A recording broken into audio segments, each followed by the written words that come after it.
seorang pun salaf-salaf kita itu kecuali ia seorang alim dan ia seorang pedagang, seorang alim dan ia seorang petani. Sayyidina Al-Fadil Mugadam itu memiliki 360 guci. Nah, setiap hari ini istrinya ini menyedekahkan satu guci itu yang bisa berisi 2100 liter kurma, disedekahkan kepada fakir miskin. Demikian juga Sayyidina Abdurrahman bin Muhammad As-Segaf juga mengairi ladangnya itu dengan 80 timba. Nah, mereka melakukan pekerjaan ini bukannya karena menginginkan dunia, tidak, tetapi dalam rangka melaksanakan daripada perintah Allah dan mencari rezeki yang halal untuk yang waras tidak boleh mengalah terhadap mereka para pencuri agama yang menjadikan agama sebagai alat politik.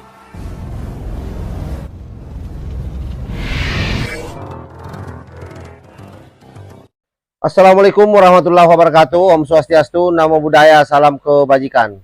Sahabat-sahabat Tolang Sembilang yang saya hormati dimanapun juga berada, viral video seorang habaib yang saya kira pernyataannya sangat memberikan pelajaran buat kita semua, terutama mereka para habaib-habaib yang hanya mengandalkan ceramah dan demonstrasi untuk mendapatkan uang agar bisa bertahan hidup di negeri ini. Kenapa saya bilang seperti itu? Karena habaib ini adalah orang yang memiliki peternakan dan suatu waktu ditanya oleh seseorang, bahkan diberikan masukan katanya supaya tidak usah bekerja banting tulang, cukup katanya ceramah, kemudian mengisi pengajian, lalu kemudian mendapatkan rezeki dari Allah Subhanahu wa Ta'ala. Habaib ini menentang keras pola hidup seperti itu. Bagaimana videonya? Kita simak secara bersama-sama. Bib, Baskom Bib, ada yang peduli nih Bib. Ngasih masukan dari Umar Abdullah 93. Bib, harusnya sudah nggak berusaha payah lagi buat cari nafkah. Duduk sila, memberikan tausiah dan materi kepada yang membutuhkan. Biar Allah yang mencukupi antum katanya.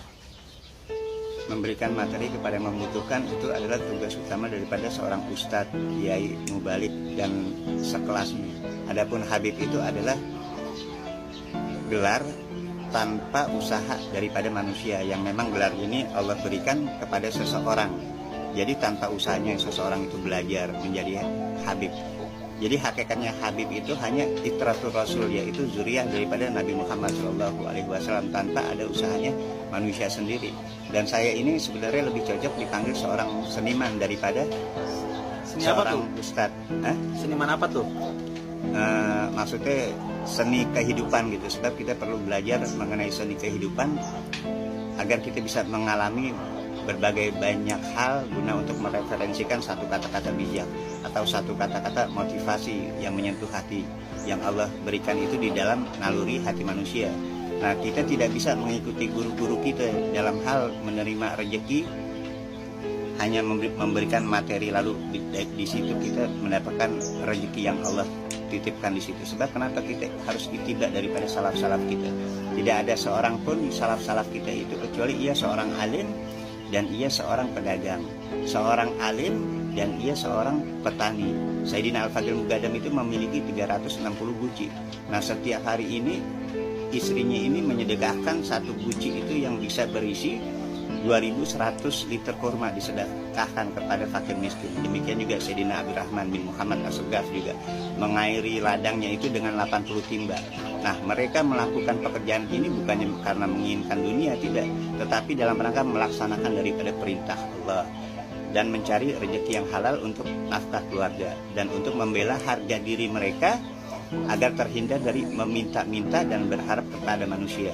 Padahal mereka ini seorang yang alim, tetapi mereka tetap menjaga hati mereka agar supaya berikhtiar atas usaha dari hasil sendiri. Nah, saya ini dididik oleh keluarga saya untuk selalu peras keringat. Lebih afdol peras keringat dalam rangka mencari rezeki yang halal.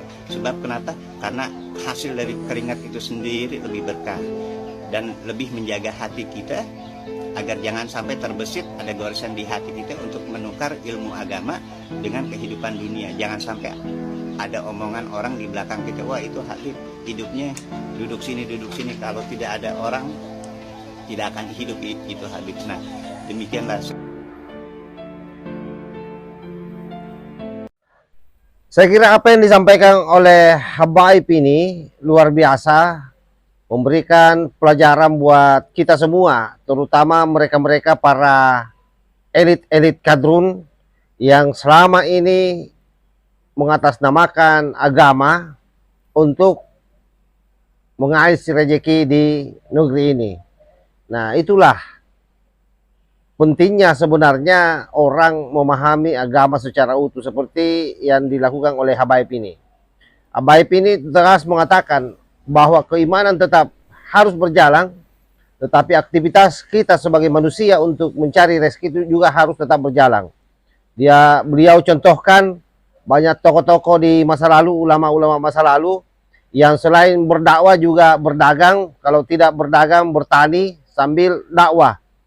Nah, itulah cermin sesungguhnya itulah cermin kehidupan sesungguhnya yang memang diharapkan bisa terjadi di negeri kita. Tidak seperti hari ini ada banyak oknum habaib yang hanya kerjanya mengompori rakyat untuk demo pemimpinnya. Lalu kemudian memakai barang mewah, mobil Rubicon dan seterusnya. Dari mana sumbernya itu datang? Nah, bisa jadi datang dari bohir-bohir yang memesan demonstrasi. Dan anehnya banyak orang yang juga ikut-ikutan di sana. Hanya sekedar mendapatkan nasi bungkus atau mungkin uang transport Rp5.000 karena sudah dipotong.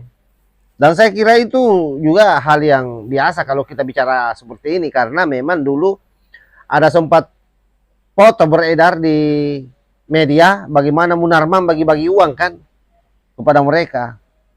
Dan itu viral saat itu. Jadi soal transaksi di belakang layar setiap ada demonstrasi itu bukan hal yang baru. Dan itu juga pernah dipertegas oleh Gus Buat. Cuma bedanya karena tidak seperti orang yang jual beli sayuran, bahwa ada sayur di depan kita lalu kemudian dibayar. Tidak. Itu canggih cara bermainnya. Karena mereka-mereka yang selalu menggerakkan demo, dari mana sumber pendapatannya? Mereka bisa hidup bermewah-mewah. Oke sahabat, intinya bahwa apa yang disampaikan oleh Habaib ini mudah-mudahan ditonton oleh HRSCS yang selama ini selalu mendorong rakyat, mendorong umat untuk demonstrasi ingin menumbangkan Pak Jokowi dari kursi presiden, sehingga mereka bisa kembali ke jalan yang benar, jalan yang benar-benar diridhoi oleh Allah Subhanahu wa taala. Wallahul muwaffiq ila aqwamit thoriq. Wassalamualaikum warahmatullahi wabarakatuh. NKRI harga mati. Salam Nusantara.